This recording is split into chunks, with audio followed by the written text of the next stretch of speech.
గ్రామాల్లో పారిశుద్ధ్య నిర్వహణ, పచ్చదన స్వయం సహాయక సంఘాల బలోపేతంపై మంత్రి సీతక్క వీడియో కాన్ఫరెన్స్ నిర్వహించారు. పంచాయతీ గ్రామీణాభివృద్ధి శాఖ అధికారులతో సచివాలయం నుంచి మాట్లాడారు.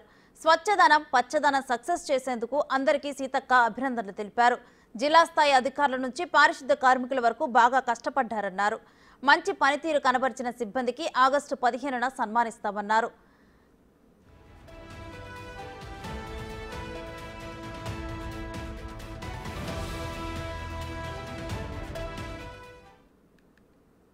హైదరాబాద్ తో పాటు రాష్ట్రంలోని పలు ప్రాంతాల్లో ప్రభుత్వ హాస్టల్లో ఏసీబీ దాడులు కొనసాగుతున్నాయి. హైదరాబాద్ లోని బీసీ, ఎస్సీ, మైనార్టీ సంక్షేమ వసతి గృహాల్లో మంగళవారం తెల్లవారుజాము నుంచి అధికారులు తనిఖీలు చేస్తున్నారు. హాస్టళ్లలో ఆహారం సహా సౌకర్యాలు తదితర విషయాలపై ఆకస్మిక సోదాలు చేస్తున్నారు.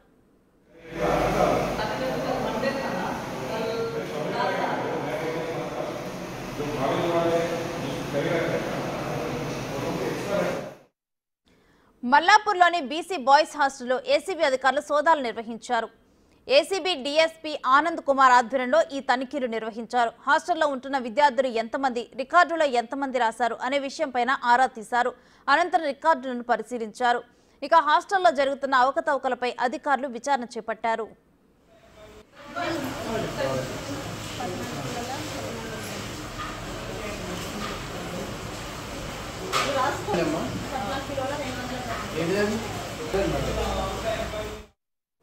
ఈ క్రమంలో సిరిసిల్లలోని పెద్దూరులోని గురుకుల పాఠశాలలోనూ తనిఖీలు చేపట్టారు. లీగల్ మెట్రాలజీ, ఫుడ్ సేఫ్టీ అధికారుల ఆధ్వర్యంలో రికార్డులను తనిఖీలు చేస్తున్నారు. అలాగే విద్యార్థులకు అందుతున్న భోజన సదుపాయాలు, ఫుడ్ క్వాలిటీ పైన ఆరా తీశారు ఏసీబీ అధికారులు.